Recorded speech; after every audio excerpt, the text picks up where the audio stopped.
Iranian missiles. We're seeing that Iraqi demonstrators are now attempting to breach the Green Zone, which houses the U.S. Embassy in Baghdad. Not sure what the hell is wrong with these people. Of course, I believe there is Hezbollah. There's a Hezbollah branch inside of Iraq, so it could be people aligned with the proxy groups, perhaps. That could be part of it. But we're seeing that Iraqi security forces are using water cannons and also firing live rounds to get these goofballs out of here. So it looks like the embassy might be under a soft attack right now from the looks of it. And we are going to take a look at the footage right here.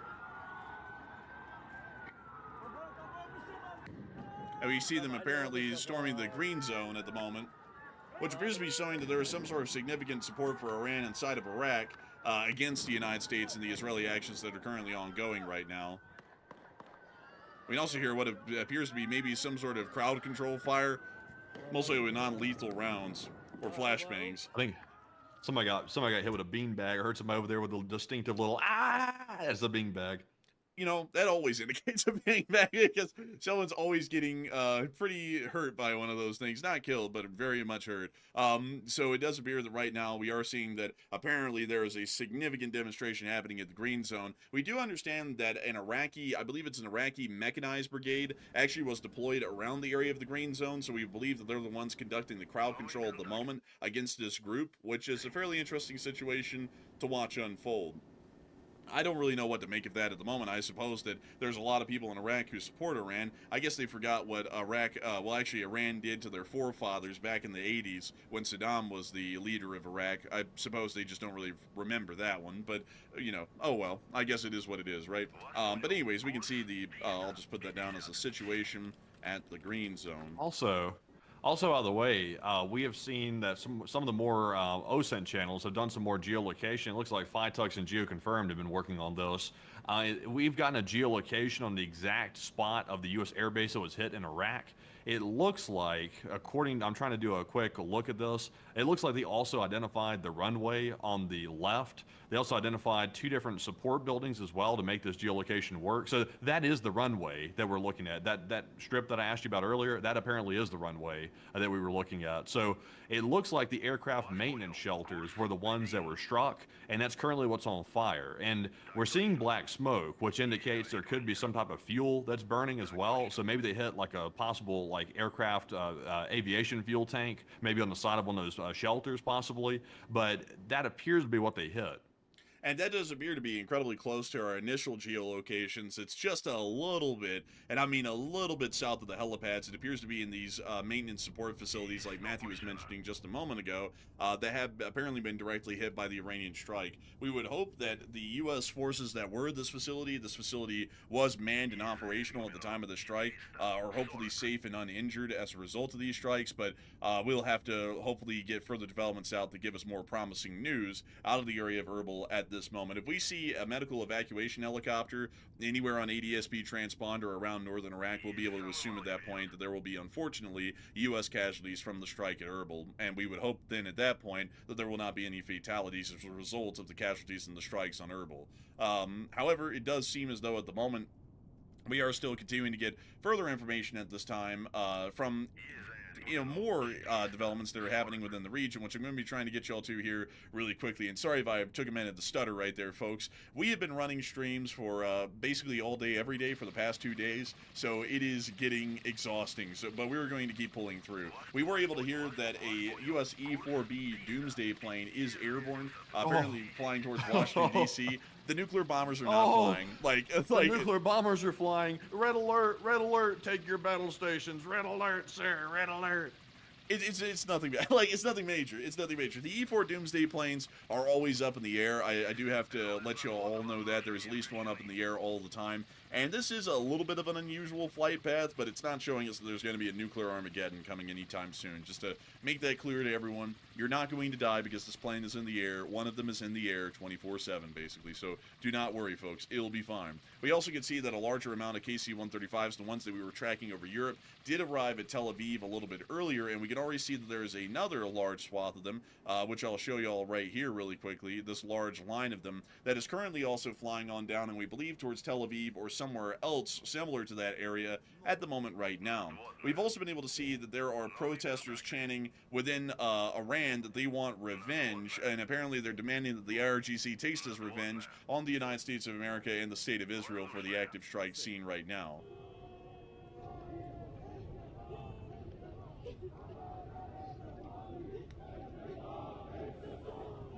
I guess none of them. You gotta love it when people shed tears for somebody who literally just killed all their countrymen. It's like nothing like shedding tears for that. He was a wonderful person, like that Khamenei. He was wonderful. Hey, eliminating people by the tens of thousands of his own countrymen, also attacking innocent civilians all the time, helping Russia basically conduct a very horrific atrocities inside of Ukraine. It's like just a terrible guy. Man, it's so sad. Iranian Hitler's dead. Oh, this is terrible. I mean, who in the world's going to genocide the Iranian people now? I'm sure that's what they're asking themselves. And it looks like one of them actually has one of their little slogan signs up over here. It actually looks like the very same slogan or general logo that the Houthis actually have. But we can see them here continuing their chants.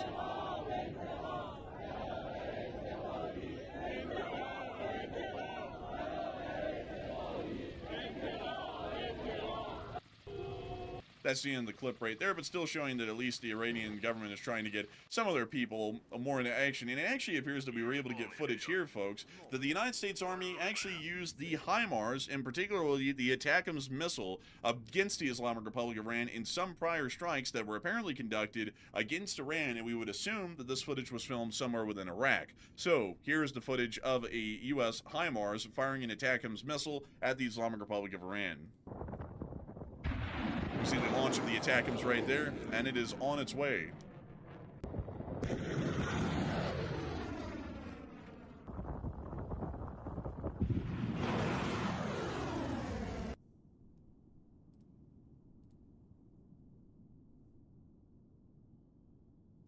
And we see them hitting their targets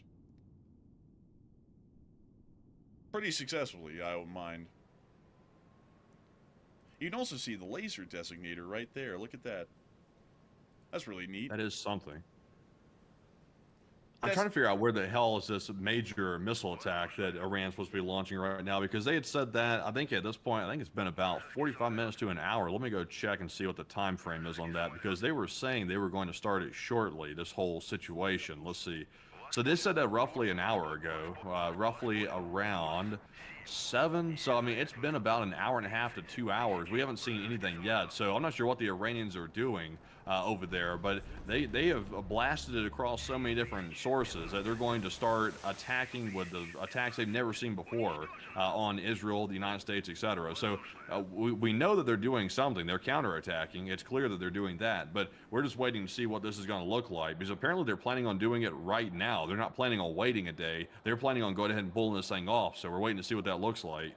And it certainly does appear that we'll be waiting to see what this largely turns into at the moment.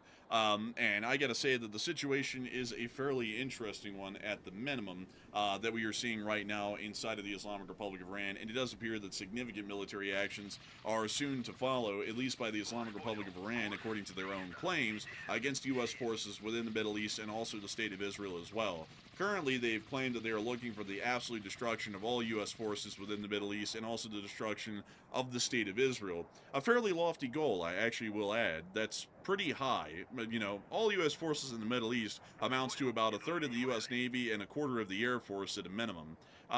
That's going to be a little bit too far of a reach, but we are certainly going to be seeing a major attack nonetheless, and they are going to be trying to cause as much damage as they possibly can. So we'll be waiting for further developments and information on that as time continues to pass. But for now, we actually have a little bit of time to get into a greater analysis and actually take a bit of breathing room right now to be able to talk about the larger strategies that we are seeing, at least at the moment right now, by both sides.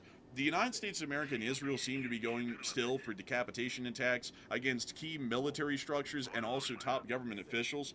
That's generally what we are understanding is still the U.S. prerogative at the moment. We've also been able to see that very intelligently, we are now hearing that the United States Navy is attacking larger elements of the Iranian Navy while it's still in port, so they cannot sail forth and then attempt to try and mine the Strait of Hormuz. Right now, they're threatening that ships cannot pass through the Strait of Hormuz without suffering some sort of dire consequence like being fired upon, but they have not laid a minefield yet, meaning that they are conducting a complete blockade, but there is no physical mines in the water that are stopping people from passing through. It's just the threat that those ships will be fired upon. That's generally seeing that the Strait of Hormuz is lightly trafficked at this moment right now. As you can see right here, only a few vessels are making the transit, including this Liberian tanker and also this Russian general cargo vessel.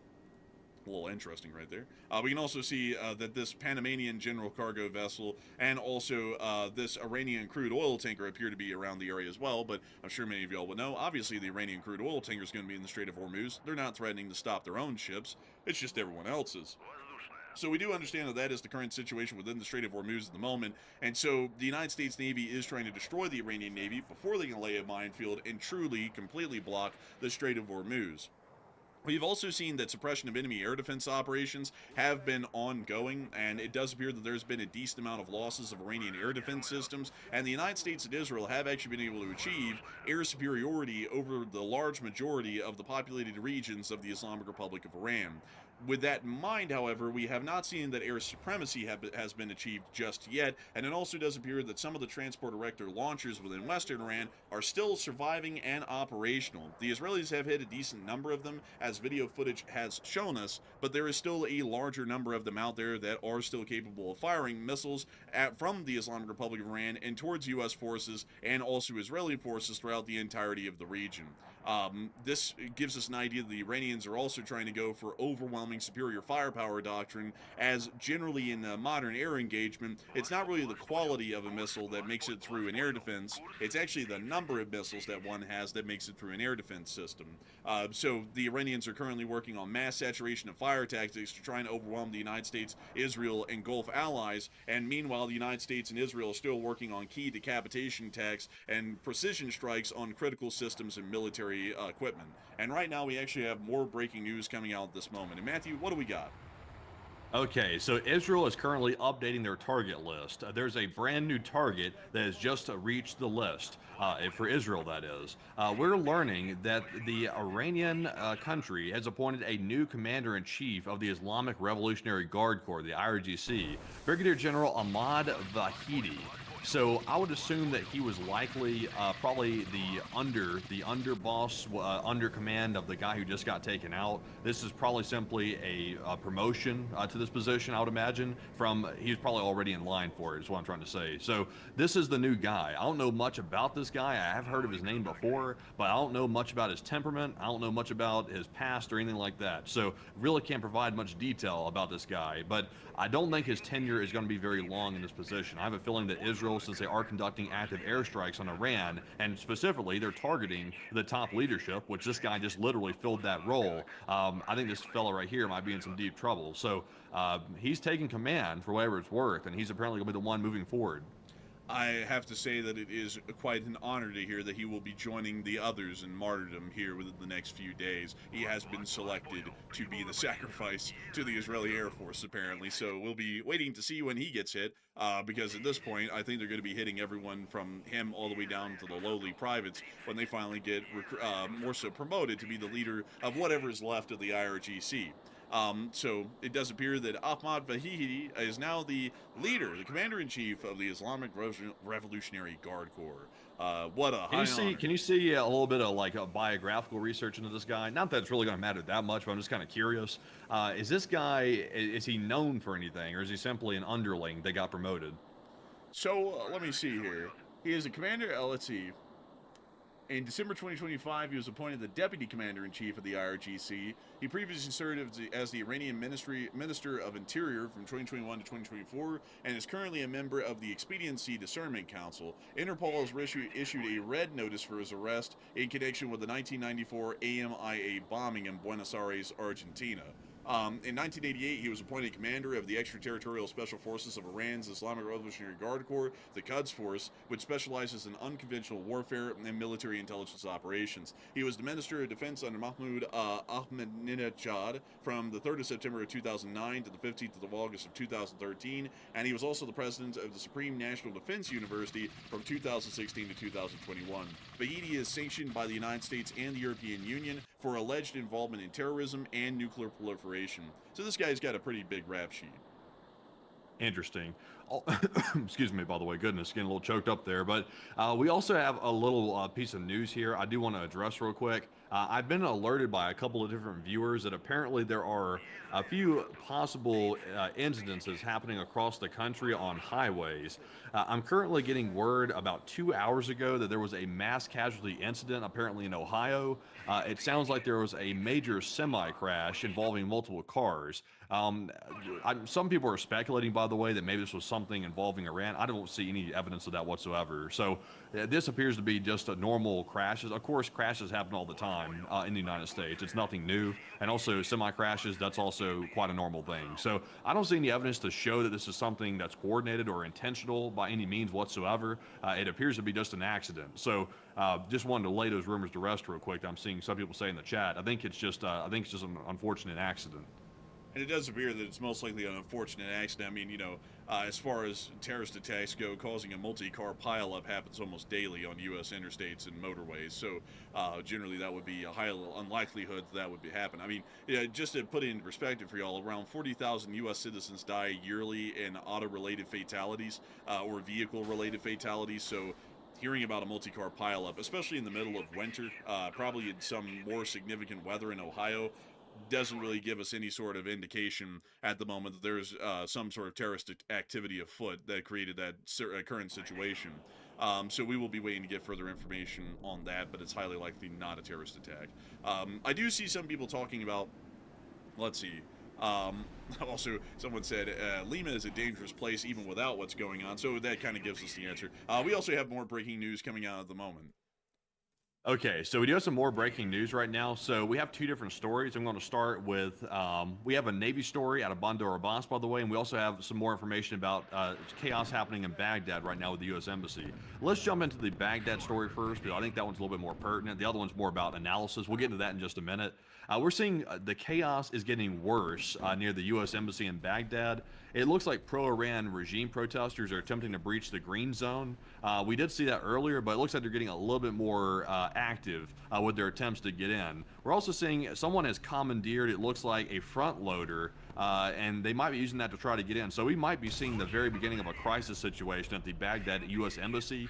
Let's take a look at this, though. You're about to see the front loader come rolling through the scene. We see here the front loader going on in. And we'd also hear more flashbangs and riot control weaponry being fired into the crowd to try and disperse them. It also appears that more police are trying to arrive on scene.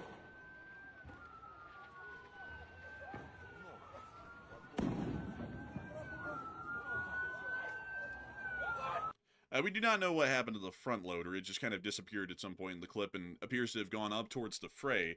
So we don't really know how the security forces are going to be dealing with that one at the moment. That might be a little bit of a larger situation. We've also been able to see that a large number of the Goddard-class midget submarines, which are quite truly midget, they are incredibly small, appear to be inside the port at Bandar Abbas at the moment. And 3 of the Kilo-class submarines, all 3 out of the 3, are currently in Bandar Abbas, with 2 of them currently out of service at the moment. We can actually see those over here. So it does appear that at the moment, most of the Iranian Navy has not even left port within Bandar Abbas from the latest satellite photography, which was taken about several days ago. And we also understand that most of the Iranian submarine forces are midget submarines, which don't really pose a threat to the United States Navy. The one submarine class the Iranians do have that would pose a threat would be the Kilo-class submarine, of which they only have one operational Kilo-class sub. That one could pose a little bit of a threat, but the United States is most likely sending out its dips and such things to try and listen out and see if there is a submarine nearby or getting close to the carrier strike group. If it does, they'll drop a torpedo in the water and they'll get it. So not really that big of a threat. But nevertheless, it does seem as though we are seeing that further information has not come out yet about the Iranian strike, and while they did state that they were going to be conducting the Doomsday Plan about an hour and a half ago, actually, I believe at this point it's about, yeah, it is actually an hour and a half ago or so, it does not appear that they have been conducting that action just yet at the moment, so we're still waiting to get further additional information on that right now, and it also appears that we have a fairly interesting poll to address right now. So, Matthew, what do we got? Okay, so the poll question right now says, what is the risk of Israel using nuclear weapons on Iran? Because the Iran is about to carry out this quote-unquote doomsday order. They're about to do that. They are dragging their feet a little bit, but I think that's because they're preparing, or they've either stated the announcement too early, something. They've done something here, but they're currently stalling a little bit, but it's coming. I think that's pretty much expected. They now have a martyr on their hands, which is Khamenei, and I think that's going to make them act. So what is the risk of Israel using nuclear weapons on Iran? It looks like 59% said it's very low risk, while 18% said it's very high risk, and 14% said it's moderate risk. And of course, there's a couple things. First of all, Israel technically does not have nuclear weapons officially, but they kind of also have them as well. It's kind of a weird situation with that. It's believed that Israel has nukes, but they don't ever acknowledge it because they don't want to create diplomatic issues with other countries. So they can technically use them, but I don't know if Israel's going to use them unless their state is literally on the verge of being wiped out by this attack. So I would say it's a moderate risk. I wouldn't say it's a low risk, but I would say it's moderate. I'm with the 14%.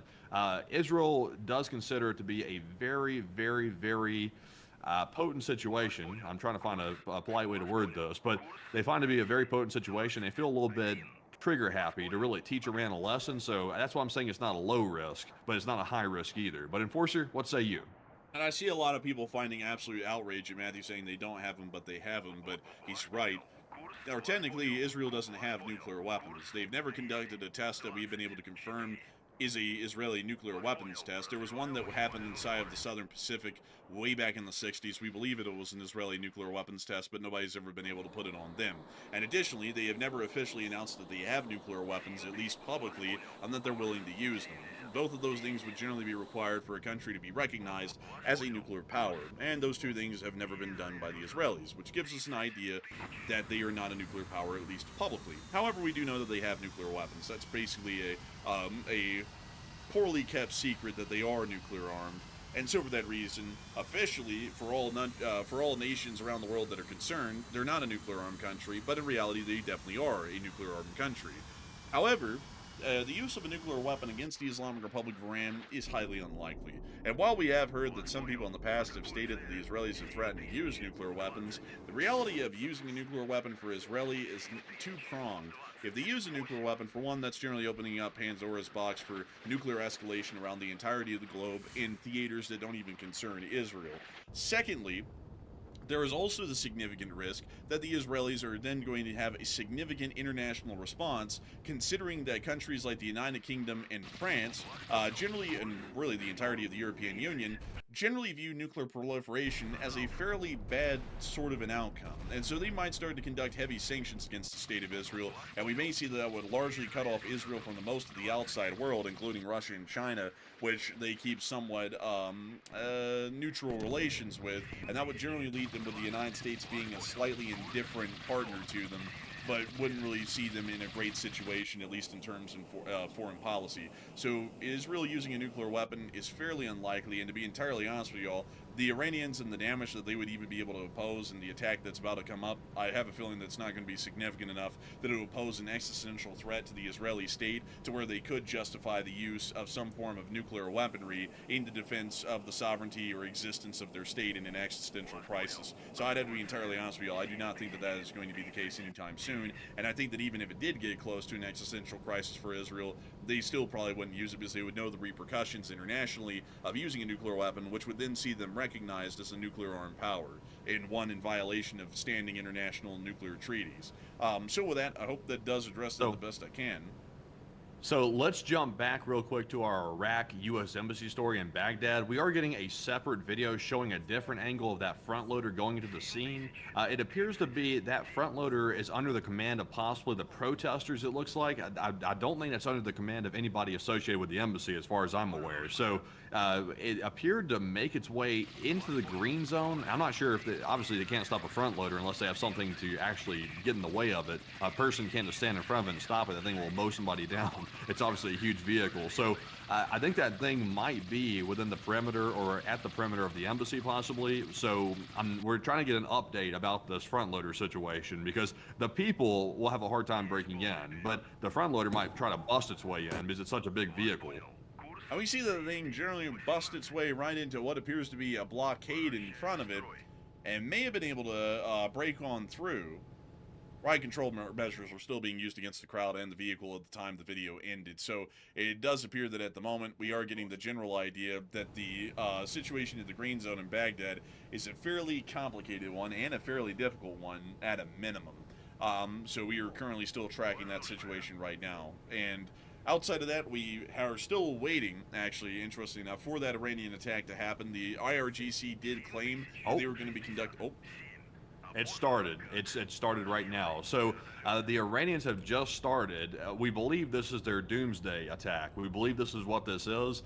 Red alerts are popping up all over central Israel. It's also expected to spread across Israel as well. We're hearing that the Iranians have launched a new round. We are currently getting a map showing the area of the current threats. But like I said, these threats are expected to expand very, very soon. So apparently it has begun. I believe we're like 20 minutes out or so, possibly, from this. We're about 20 minutes out from missiles arriving, but that's my estimate right now. So we'll have to see here.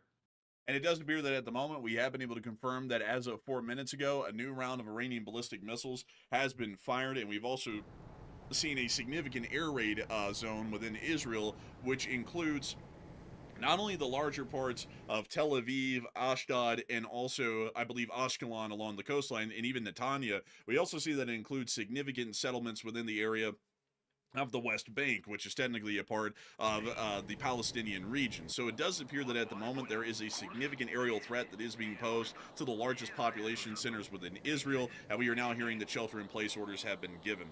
We are also probably likely going to be seeing here soon that we'll start to hear of air raid warnings and threats around U.S. military installations around the region, and we'll probably start hearing about heavy air defense activity. Considering that missile attacks take about 12 to 20 minutes to reach Israel from Iran, it's highly likely that we could start to hear the first news from U.S. military facilities here within a few minutes, and probably the missiles will start to enter Israeli airspace within about the next 8 to 9 minutes.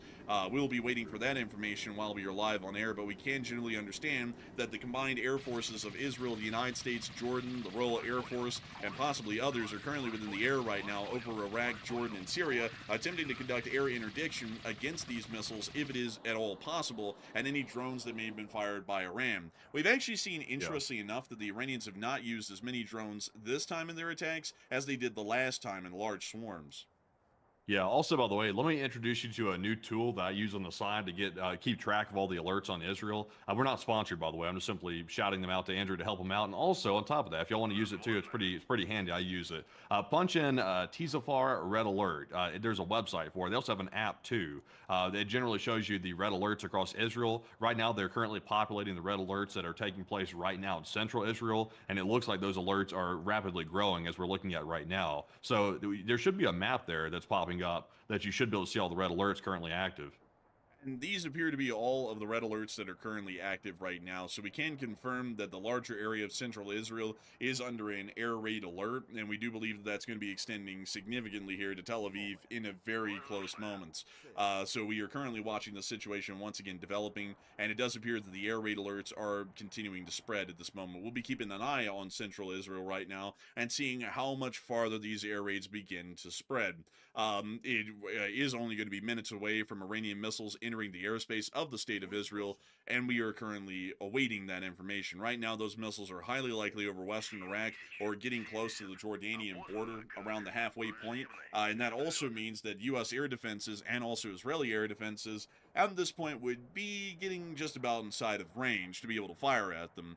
Terminal high altitude air defense systems, or the THAADs, have a range of about 180 miles, and some versions of the Patriots can reach out to about 110. Usually the Patriot reaches out to about 90 miles at maximum. So that means that anywhere in between 180 miles would be the THAAD engagement distance, 90 miles to 110 miles would be the engagement distance of the Patriot air defense systems that are based around the area right now. The U.S. Air Force and the U.S. Navy may also be engaging and shooting down some of these missiles as well, meaning that we may be getting footage here incredibly soon out of western Iraq and eastern Jordan, showing us possible in-air interceptions that are already happening in that area. We'd also know that Israel is probably not the only country that is under attack. It probably includes multiple other Gulf states as well. But we have more breaking news coming out at this moment.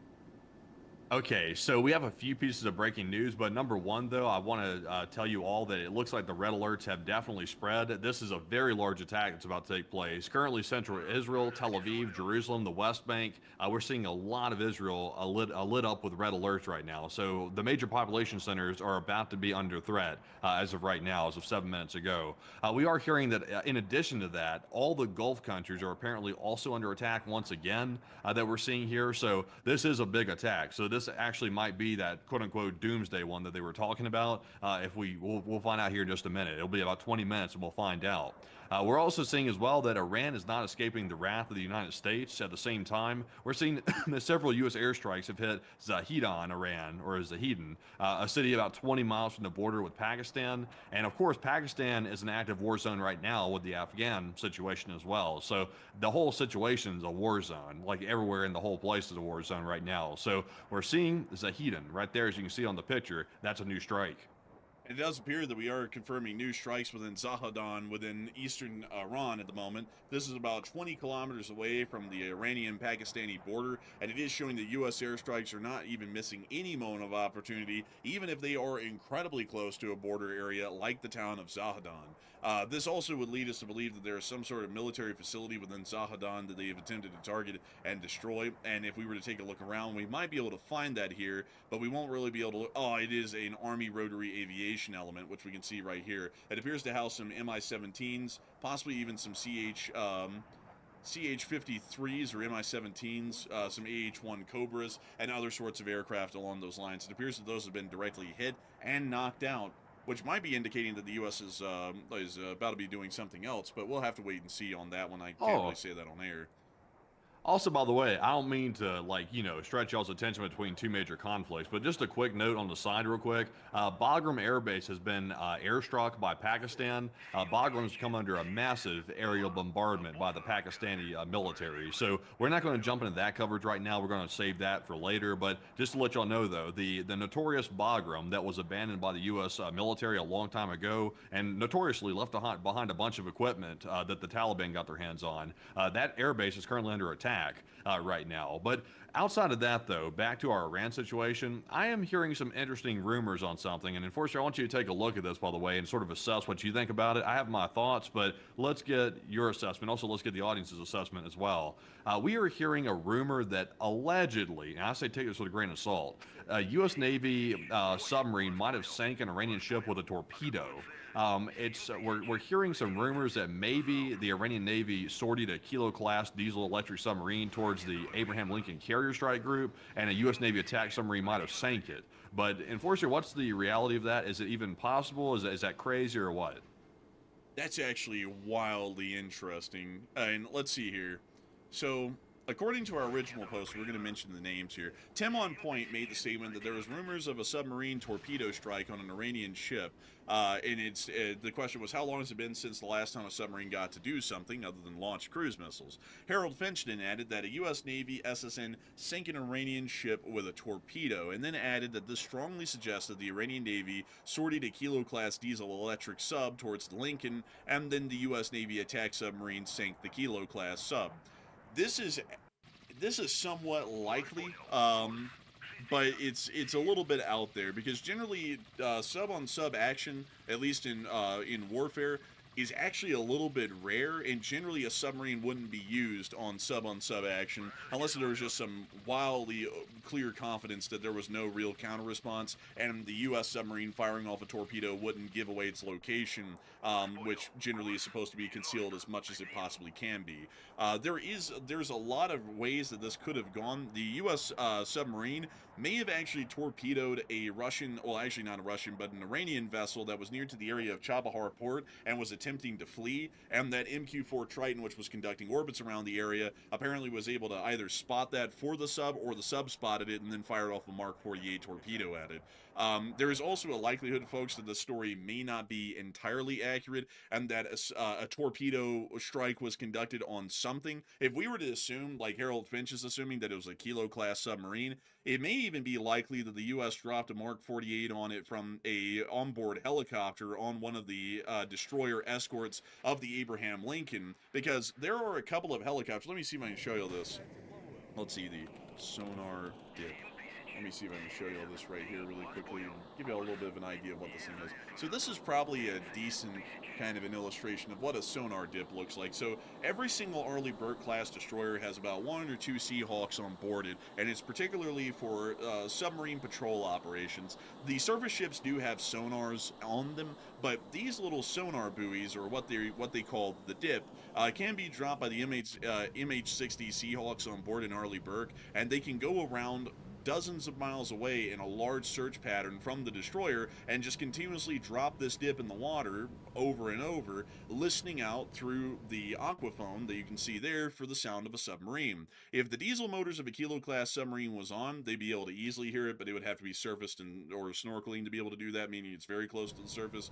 Or if it was electric, it would be pretty hard to pick one up. You pretty much have to drop this thing right on top of it and hear the propeller cavitating, if they're cavitating. And considering how incompetent the Iranians are, they may have been cavitating, or the destroyer may have had its sonar on and it pinged the sub, and they were just like, oh, there it is, and then they sent out the Seahawk to go and drop something fun on it, like a torpedo. That's generally what could have happened as well. But from what we can tell, the only thing that seems to be definite between these two statements is that a torpedo might have been used at this point. And if that is the case, it could have been used against anything. It could have been used against a sub or a service vessel, and it may have been used by a counter-sub operation, say from a Seahawk, or it may have been used by the Arleigh Burke itself, or even a nuclear-powered submarine, a nuclear-powered attack submarine that is a part of the Lincoln's escort, which it may also be operating in the area. That is interesting, by the way. We'll try to look for some more corroboration of that story, by the way, to see if anybody else is confirming that information. That's a wild report, though, if that is true. But we are getting some breaking news right this second that there are explosions being reported in Dubai and Kuwait. We had previously just heard a moment ago that the Gulf states are once again under attack for the probably the several time at this point. We have seen an explosion at the Dubai airport again. The Iranians have carried out another strike on the civilian airport. So we're seeing that right now. We're hearing of violent explosions in Kuwait. That's being reported by people on the ground. They're calling them violent, which is apparently much larger than the last ones that we've already seen, indicating that Iran's using larger munitions this time. We're also seeing as well that another strike has been confirmed inside of Tabriz, inside of Iran, and apparently this time it struck the Sahan University of Technology in Tabriz. So we have a video of that as well, showing that in that city. So a lot of exchange of fire happening right now. I'm trying to keep up with it, but you can show the people what we have right now from Iran and also Dubai while I try to get some more details. All right, everyone, and we're going to be showing you all those clips here as soon as we possibly can, and let me make sure to get those all up on our map so you can see it. We were able to see this clip here. I'm going to be bringing you all to our strike inside of Tabriz in northwestern Iran, where we were able to see some sort of a direct airstrike conducted on a facility within this area. We were able to see the smoke rising right after the explosion, once again confirming a successful strike by Allied forces. Additionally, we can also see that within Dubai, at the Dubai International Airport, there appears to have been an additional hit on the area of the airport, and black smoke is currently rising from the impact site, which now appears to have evolved into a fire. This is largely confirming that at the moment, the Iranians are attacking multiple Gulf states, not just Israel, and we've also been able to report some significant explosions within Kuwait itself, which is within incredibly close proximity to the Islamic Republic of Iran, even closer proximity than that of Dubai. So that seems to be showing us that the short-range hits are already landing their marks around the area of the Persian Gulf. But right now, we are still waiting for those missiles that are flying over the Middle East to make their way into the Israeli air defense perimeter. Go ahead. So right now we are hearing that there are active interceptions over Tel Aviv right now. I'm trying to get confirmation of that. Give me just a second here. So let's see here. Hold on, just give me just a second here. Trying to get a listen to the audio here. So I'm hearing some early reports that there might be some interceptions over Tel Aviv. There's definitely air raid sirens going off. We do know that, but they're also claiming there's interceptions as well. Also, we're being told that right now the U.S. Air Force is currently engaging multiple Iranian targets that are specifically targeting U.S. Air Force bases in the region. It's apparently one of the largest coordinated Iranian attacks we've seen so far on a wide-ranging amount of U.S. Air Force bases in the region. So that's happening as well. And we're also hearing that apparently more explosions are being reported in Dubai as well. So obviously, due to proximity, Dubai, Kuwait, and all the Gulf states, they're going to get hit very quickly. Israel is always a little bit lagging behind when it comes to getting hit by Iran because they're obviously much more physical distance between the two countries. So that's what we know right now. I'm trying to get some more video, though, as we speak, and also trying to listen to these live cams, too, to see if I can hear any interceptions over Tel Aviv. Currently, we are hearing that there may be some air defense activities ongoing over the state of Israel right now, as it does appear that Iranian missiles have finally arrived within the airspace, and we do believe that there is a significant amount of air defense activity going on around the area of Israel right now, both involving the Israeli Ground Air Defense Forces, the Israeli Air Force, and the U.S. Naval and Air Forces, which are currently operating within that area right now. We are hearing that Dubai is still taking hits at the moment. We'll be trying to get video evidence of that as soon as we possibly can, and it also does appear that this is an incredibly large Iranian attack, which is the doomsday attack that we have been waiting for about an hour on air at the moment, and that it is currently underway. We will be trying to see if we can get some video evidence that we will be able to show of the air defense over Israel or the further explosions that are currently happening inside of the United Arab Emirates. Right now, Matthew's trying to take a listen to that footage, and I'll be giving him a moment to actually really listen to that and give you all a report on what's going on right now as a result of that. So we are seeing in the meantime, we're seeing that we're getting a video that's showing the explosion in Dubai at the international airport. We're getting that on video this time. Have we already shown that, by the way? I can't recall if we showed that. We showed a picture of it, right? Yes, we did.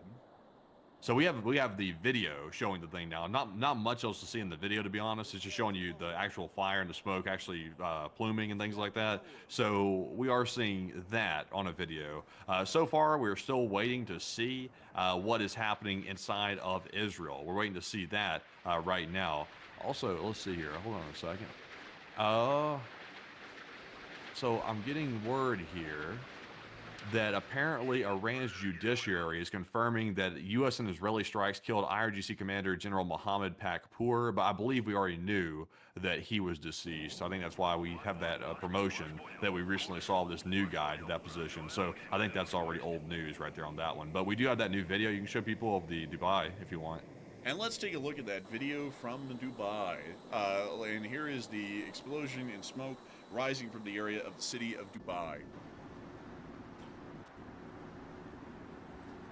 That is directly along the main concourse at the Dubai International Airport, once again confirming that additional strikes have hit the airport as of recently. I was able to also find y'all air alerts are currently sounding over the Beersheba area, which is one of the major population centers inside of southern Israel, and we've also been able to see some video footage that was actually published of U.S. F-35 Lightnings operating off of the deck of the USS Abraham Lincoln in the strikes that are currently being conducted against the Iranians, which we can see right here.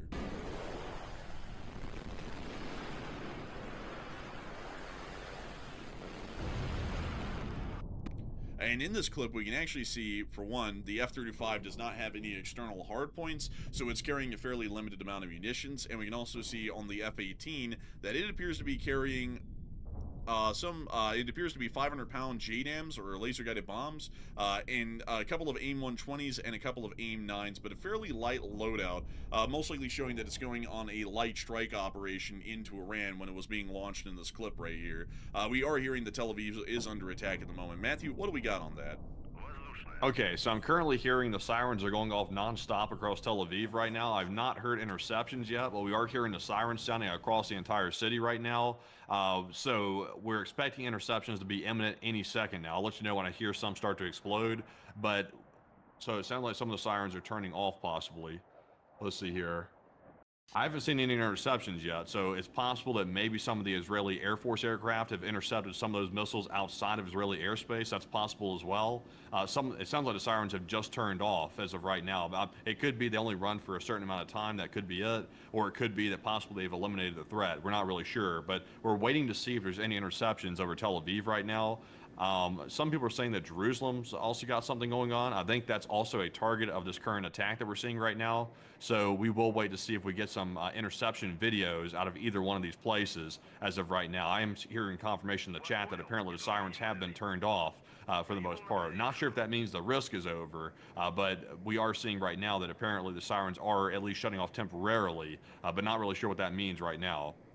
And we will be waiting to get any further developments out of the area of Tel Aviv at the moment. It is under some sort of an ongoing air attack by Iranian missiles that have been fired once again. And we'll be trying to get as much updates on that as we can here within the next several moments, probably within seconds or minutes from now, that we'll be getting some further updates. We also have been able to see and hear that apparently the Islamic Republic of Iran is dealing with some still ongoing significant developments within the country. There are uprisings still happening by large parts of the public. There's now pro-regime rallies also happening alongside those in the streets, basically going at odds at each other. And currently, we have also heard that there is an ongoing constitutional crisis within Iran, as the IRGC is still trying to appoint a supreme leader without the mullahs gathering together to try and appoint one themselves. So there is still a lot going on in the area right now, and we are also seeing that U.S. strikes and Israeli strikes are still ongoing right now against large targets within Iran, and explosions are being reported and seen on video and picture evidence intermittently from inside of Iran on a fairly common basis right now. Usually every about 10 to 15 minutes, we get reports of new airstrikes and explosions that are happening inside of Iran. We are going to be waiting for a little bit of further additional details and information. And also, I see a lot of people asking, what did Dubai do? What did the UAE do? We don't really know, actually. That's been a huge mystery in the last stream and this one. We actually don't know what the United Arab Emirates has done to incense the Iranians. We don't even know why. Like, it's a complete mystery. We are guessing that it's because they're rich and Iran isn't. And then on top of that, the UAE generally has a lot of Westerners that come there and travel there and sometimes even move in and live there, and maybe they look at them as a sellout. I mean, I don't really know at the moment, but it is a fairly interesting sort of a situation to see nevertheless, and it is one that we don't even really understand why. But also another thing that's a little bit shocking is we do not know why Emirati air defenses are operating so poorly. They have a significant air force and air defense force, and yet we have hardly ever seen them shoot down about a single air threat that has come into their country, either by drone or missiles. Emirati civilians have died in the process, and we just don't know what in the world is going on with that. You would generally think that with the amount of military equipment that they have for air defense purposes that they would be using it like the Qataris, but oddly enough, we still have not seen, about literally 24 hours in since the beginning of the attacks on Iran last night, that they have really used any air defense systems. But we do have more breaking news coming out of this moment right now. And Matthew, what do we got? Okay, so I'm currently looking at the red alerts map. It looks like Iran is now targeting the Negev base down in the southern part of Israel. It looks like they're currently targeting that location right now, which they did target during the 12-day war as well. In fact, we saw confirmed hits during the 12-day war in the Negev desert. So it looks like they're currently striking down in that area, or they're about to momentarily. We're also hearing as well, the Iranians are saying they targeted the defense industrial complex in Tel Aviv with these recent strikes, and also the ongoing strikes that we're still hearing about right now. So they're claiming they're hitting military targets. That's what they're claiming. But we have not seen confirmed impacts, at least in the most recent strike. We haven't seen that. So we simply don't know. So we're currently eyeing the Negev desert to see what's happening down there, because apparently that's the newest target. And we will be keeping eyes on the Negev Desert. From what we hear, that is the ongoing target, and apparently air defenses are also probably at work as well already, trying to intercept and shoot down those incoming missiles. It does also appear that there is a significant amount of information that is still coming out of the region that we are trying to make sure to track and follow. But while we are waiting for the incoming news out of southern Israel at this moment, I do want to see that we can generally get to another little bit of analysis right now, a generally more important one, which is what is going on with the Iranian Navy. Because while we have heard of strikes, we haven't gotten any consolidated information at the moment to be able to tell you all the exact conditions of the Iranian Navy at Bandar Abbas. We do know that the radomes within that area were knocked out, but we haven't really seen the exact damage that was caused to the Iranian Navy, at least within that specific port. If that is the case and the Iranian Navy is still largely intact, it may be that they are currently laying a minefield right now. We can't see that on Marine Tracker. The area of the Strait of Hormuz is largely cleared out and almost become completely devoid of any sort of traffic right now. I'm not a bot, and they did it again. Why in the world are they doing that? But let me go get that again, because apparently a lot of people are trying to rush onto here to take a look as well. And we can see right here, the Strait of Hormuz is largely empty. There's usually an endless slew, it's basically an interstate here, of ships passing in and out of the Persian Gulf, and right now there is basically none. We can see some vessels that are transiting the area, at least at the moment, but it's not a large amount, and that may be indicating to us that the Iranian Navy is out there right now and trying to start laying a minefield. So we're getting sirens going off in Tel Aviv again. It looks like Tel Aviv is being targeted. The sirens are now going off in Tel Aviv right this second. Also, the Negev Desert is also lighting up as well, so we might be seeing the arrival of some Iranian missiles right this second. We are hearing about missiles heading that way, and we're now hearing the sirens going off as we speak. I'm trying to get some more information about this right now. We're seeing Jerusalem's in the red, Tel Aviv's in the red, the Negev Desert's in the red, and let's see here. So, yeah, so that's what we're seeing right now. We're also seeing that maybe Elliot might be as well, possibly. That seems to be a favorite target of the Iranians, but currently waiting to see what's about to happen here. So, Enforcer, I'm going to keep eyeing this and see what we got going on, but it looks like we're about to see some possible interceptions or impacts here imminent. So we are hearing of significant air defense activity that is going to be ongoing within southern Israel at this moment, as everything from Tel Aviv all the way down to the port of Eilat, which is directly along Israel's southern coast in the Gulf of Aqaba, currently has air raid sirens going off at the moment. This also suggests that the airstrikes are quite significant, and this may also indicate that the Nevatim and Avda air bases, which are found within the southern area of Israel, may be under attack, along with the Dimona nuclear research facility, which is found within the desert of Israel. You can actually see the Dimona or Negev Nuclear Research Center or facility right here on screen. It has a research reactor which uses, generally from what we understand, unrefined uranium to be able to produce plutonium. So this may actually get directly hit. If it does, it's not going to be a major radiological issue. It's going to be a minor issue, nothing too bad, but it wouldn't be that good either, that we can say. So we will be waiting. Oh, we're seeing interceptions over Tel Aviv. I'm seeing trails of interceptors. I'm hearing loud booms in the distance. Interceptions are underway in Tel Aviv right now. The sirens have generally stopped for the moment, but I am seeing several launches of interceptors as we speak right this second. We do not hear any impacts on the ground. In fact, we are now not hearing anything. I'm believing that the missiles were just intercepted over Tel Aviv, but that's just for Tel Aviv, by the way. We don't know about Jerusalem, and we don't know about Negev. We don't know what's happening down there. I'm trying to get a gist of what's happening down there as well, but confirmed interceptions over Tel Aviv as of right this second. And that is a very interesting sort of a situation to see. And we can even see the air raids expanding and decreasing at the same time as well. We can actually see that all of these areas covered in blue are currently under some sort of an aerial threat or an air raid at the moment, with the areas that are in red, the brand new regions that have just been declared for an aerial threat. So we are seeing that that is ongoing at the moment, and the situation is continuing to progress in a fairly interesting form. Missiles are being shot down over Tel Aviv right now, and we are also seeing that there are further actions being taken throughout the rest of Israel in terms of the air defense. I'll be trying to see if I can get y'all any video evidence of that here on Twitter to show y'all here on screen, so that way we can get y'all a little bit more of a bird's eye view of what's going on out there inside of Israel. We are also hearing about explosions. These are explosions and interceptions being reported in Doha, Qatar. I'm also hearing more interceptions over Tel Aviv right this minute. We're also hearing more sirens going off in Jerusalem. I'm hearing some preliminary reports of possible interceptions over Jerusalem as well. So the attack we're right in the midst of the attack. The attack is happening right now. It's being carried out by Iran. And we're hearing about Doha, in addition to Israel, also apparently getting hit as well. And let's see here. More explosions in Dubai, by the way. Dubai's getting hit yet again.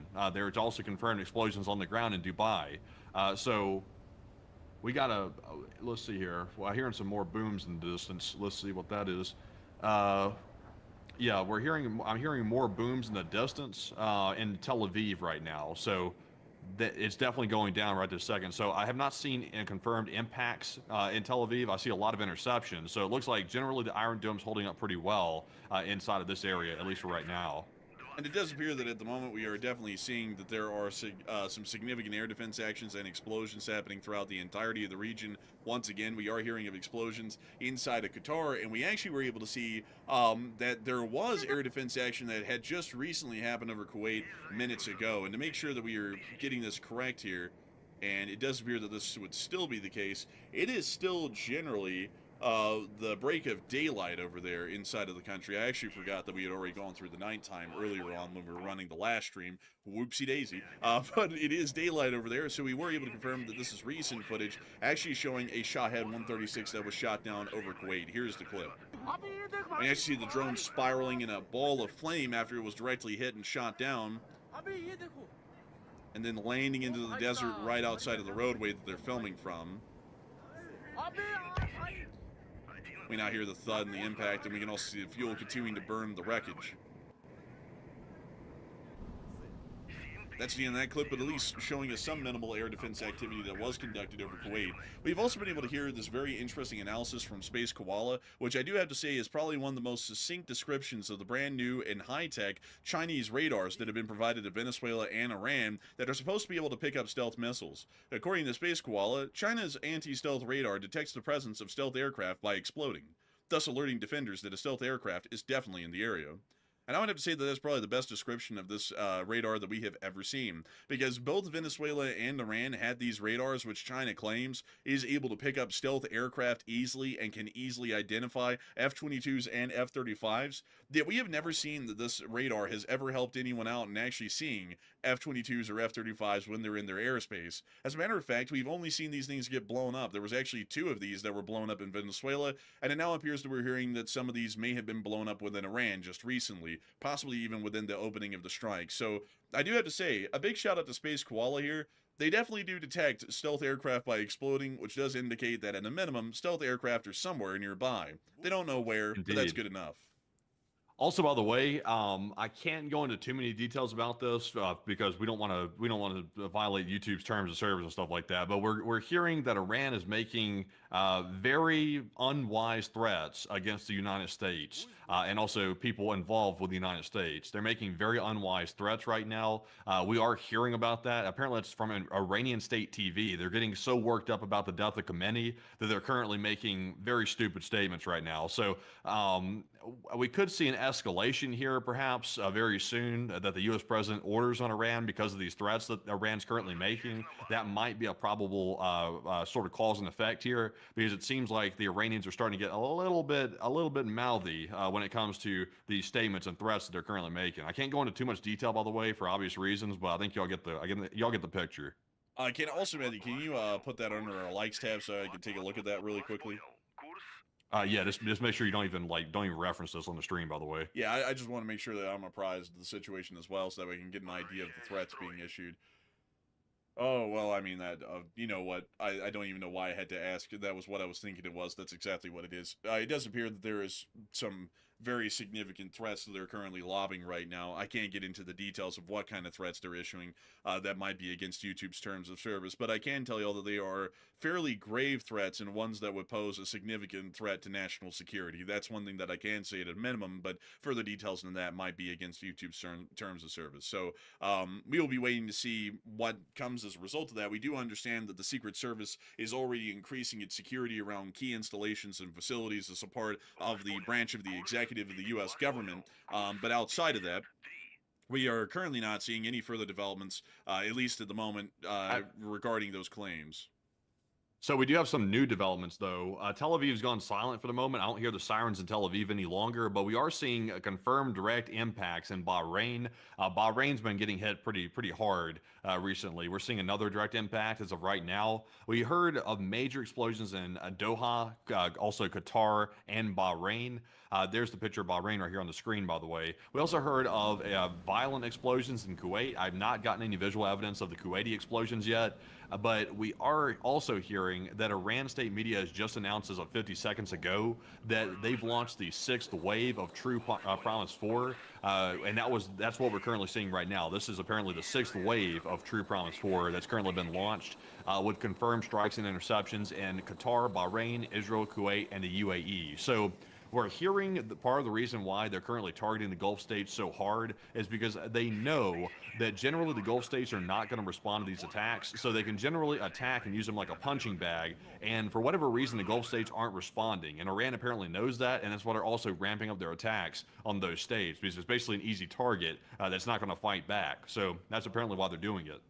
And it does appear that that is certainly the reason as to why they must be doing this. It's a fairly wild sort of a development to see that they're basically just slamming Gulf states and they're not really responding a lot. And before anyone says, oh, they're weak, they're feeble. No. A lot of these Gulf states, I mean, they are quite powerful. They are basically pack-a-punch nations for the size that they are and the military force that they have. Let me show y'all really quickly. Let me go pull up the Qatari Air Force to give y'all a little bit of an indication here. So the Qatari Emiri Air Force, which is the official name of the Air Force, you would look at it like let me show you all this country, because I do have to remind you all, this is the United States of America. This is Qatar. Qatar is about the size of a human thumb. Actually, let me go get you all the true size, man, because I have to make sure that I do every possible measure to get you all an idea here of the absolute enigma that's posed here as to what the hell is going on. So, let me overlay. So this is the United States of America overlaid over the Middle East. Better yet, I'll actually go grab Qatar itself as an individual country, and we'll go drag that over here to America to give you all an idea of its size. So if we were to throw this thing over America, this thing is about 2/3 the size of New Jersey. So it's not big at all. I mean, like, Philadelphia would take up most of the land area of the nation of Qatar. So this thing is quite truly the size of a human thumb. Yet, at the size of a human thumb, Qatar actually has 30 Dassault Rafales, which are the most advanced French aircraft currently available. They also have around 24 Eurofighter Typhoons and 46 F-15 Super Eagles. So that gives them a total Air Force volume of around, at least in terms of direct combat power that are not conversion trainers, that gives them a direct combat air power of around 100 multi-role aircraft. And once again, they're not weak aircraft. They're entirely capable and incredibly competent. And not only that, they have great air defense forces. The air defense forces in Qatar are hard at work. We don't really see any air defense in the UAE, and they have a very large air defense force and an incredibly large air force to boot, even larger than Qatar's. And yet, none of these pack-a-punch nations are doing anything against Iran in retaliation for the attacks that they're conducting not on U.S. forces within their countries, but on civilian infrastructure and their own innocent civilians within the Persian Gulf. I mean, it's really an odd sort of an occurrence, and I do not know why in the world they have taken so long to respond, because I would assume that they would immediately respond, yet they're still getting slammed, and we haven't seen an offensive action or a counteroffensive action by any of these nations yet. Yeah, that's true. And also, by the way, we are getting a little bit more breaking news right this second. I am seeing here that we have a video of a direct impact over Doha, Qatar. We've gotten a video of that, by the way. And then after that, I have something really cool to show y'all, by the way. So this is a glimpse into the U.S. ISR reconnaissance capabilities. We'll get into that in just a second. But for right now, though, this video right here is about to show you a direct impact in Doha, Qatar that just took place. So let's take a look. And you see here the air raid sirens going off as the smoke is rising over the city after the impact. Moving on from that clip, which is a very tiny clip of what's going on in Doha, Qatar, we also were able to see this. Let me explain this one real quick, because this is fascinating right here. Let me go ahead and mute this Tel Aviv cam so that way I can focus here. This is fascinating. This right here appears to be laser-based ISR, because if you notice, this is not a normal picture that we're looking at right here. This appears to be extremely detailed to the point. This resolution is crazy, by the way. I believe this is a laser-based system of some sort, but that vehicle you see right there in the center is an Iranian, I believe a TEL launcher, I think. I'm pretty sure that's what what that is, that you're looking at right there. This is a U.S. capability that you're looking at. That is beautiful right there. How clear that really is. That's a rare look into it. That is really something, honestly. I mean, like, look at the fidelity of this, folks. This is about as high quality of an image that we could get. I saw someone say LiDAR. I mean, you would think it would be a LiDAR with how high quality this is right here. But it is a very interesting sort of an ISR imaging capability right here. Really neat to see. And it also is very interesting to note that we are using this to specifically target and destroy the air defense systems of the Islamic Republic of Iran, showing the suppression of enemy air defense is going quite swimmingly. This thing got blown up right after this part of the still that we're seeing right here. But very high quality footage. Incredible stuff to see. Moving on out of that, we have been hearing about those continued explosions within Bahrain, and we are still waiting to see further developments and information at this moment right now. I see a lot of people talking about the ongoing situation with the Orb of Judgment. The Orb of Judgment has disappeared, folks. I just want to make that clear. The Orb of Judgment was seen about an hour before the U.S. hit Tehran, and then after... you know what's kind of interesting, Matthew? Coming to think about it, the Orb of Judgment always shows up when someone important gets captured or killed. Come to think of it. Yeah, it does show up then. I am almost certain, by the way, and of course, it'll always sound a little bit crazy until we get some type of official confirmation. Some people are saying that maybe the Orb of Judgment is simply like a Triton drone or something like that with like a very bright headlight on it, possibly, but I'm not aware of any headlight that puts off lumens quite like that on a drone. I've never seen that myself, so it seems to be a unique aircraft that is sort of novel in its capabilities, because also the movement of the aircraft seems to be a little bit strange as well whenever we see the Orb of Judgment show up in a spot. So I would assume it's some sort of intelligence, surveillance, reconnaissance ability of the United States that we are not aware of. It's probably a classified ability of some sort, because it appears too often directly preceding U.S. action on foreign countries. It always seems to show up right before the U.S. does something. Not when other countries do it, but when we do it, it seems to show up. So whatever the thing is, it seems to be under U.S. control to a certain degree. And it does certainly appear that the Orb of Judgment apparently answers to the U.S. Department of Defense, which is quite interesting. I mean, apparently you control some sort of ethereal creature or whatever, but it apparently always hovers over a city whenever we're about to capture or kill someone who's important. So we can at least get that kind of an idea of it. That's a connection that we can make at the moment with all three sightings of the Orb of Judgment. And we'll be trying to figure out some more information on the Orb of Judgment if we can ever get it. We don't know if we will. But also, a lot of people talking about the bright light on the front of a drone. That wouldn't really make a lot of sense, because the whole idea of a drone is that it flies at an incredibly high altitude and it's generally hard to detect or see, or at least it's generally out of reach a little bit. And putting a giant light on it to the point that it's literally a giant glowing orb in the sky really wouldn't make a lot of sense. We are hearing that sirens are once again going off further in Tel Aviv right now, as the air defense situation is still ongoing over that area. Yeah, so we are hearing the sirens going off in Tel Aviv once again. We're also seeing, let's check the red alerts here. Let's see. Red alerts all over. Like, we're seeing red alerts, Tel Aviv especially. We're seeing the Negev deserts being lit up once again. We have not seen any impacts in Negev, by the way. I haven't even seen interceptions in Negev. So not sure what's up with that. But currently we're seeing cameras scanning the skies of Tel Aviv. They're currently looking for interceptions. The sirens are blaring, by the way. Like, it's hard to hear anything over the sirens, but they're currently in a heightened state of alert. They're on the hunt for incoming Iranian missiles. So I'll let you know if I hear an interception here in just a second, and I'll keep you up to date. We have been able to hear that China, aka Kylie Jenner, has stepped forward with a Pepsi.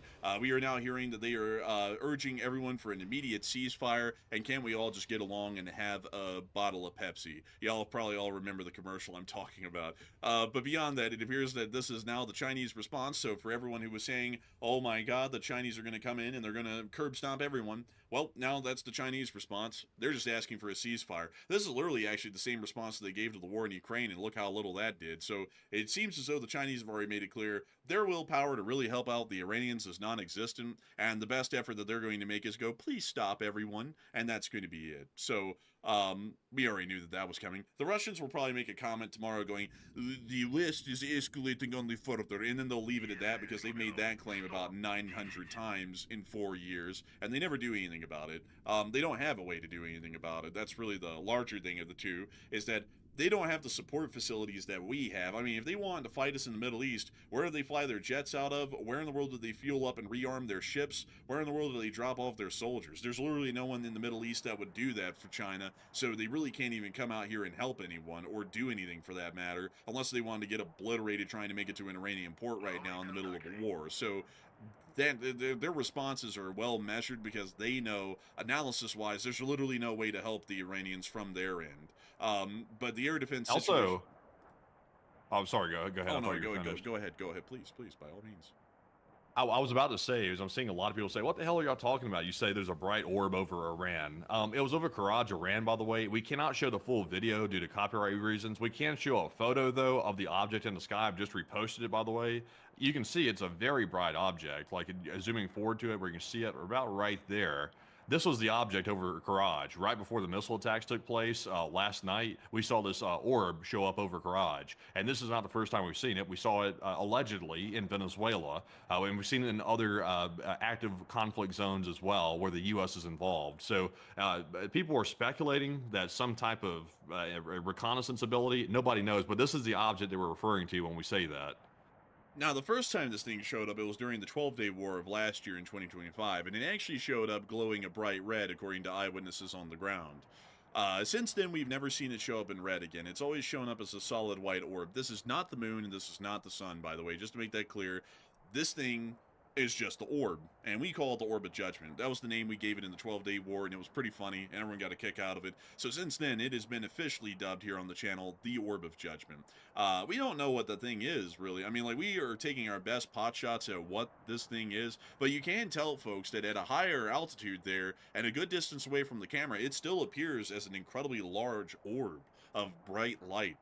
Just don't know what it is. Or we think, if anything, it might be reconnaissance based, because it doesn't appear to have any weaponry on board, and it appears to just kind of show up, hang out, and then leave, and then right after that something major happens. I mean, some people have gone as far as calling it maybe some sort of an angel of some sort, from biblical description. Which, I mean, like, it kind of, like, you know, like, if you kind of notice, like, just like not getting into the religious side of things because we don't talk about it here, I mean, it kind of does seem like it matches kind of like a biblical description, at least in the basic framework, because usually, if y'all don't know, in biblical terms, angels would usually show up to mark some sort of a significant event that was soon to happen. So a lot of people have been calling this the angel. Maybe we could call this the I guess the angel of doom, because usually whenever this thing shows up, it just means bad things are about to happen for someone somewhere. But I like to call it the Orb of Judgment because it's a bright orb. Yeah, I don't know if the angels are showing up right before widespread death is about to take place. That'd be a little bit out there, at least in my opinion. But that's very subjective, so it's up to you to determine what you think about it. But me personally, I don't know about that being angels showing up, because right before or right after this thing left, death and destruction reigned across the whole place.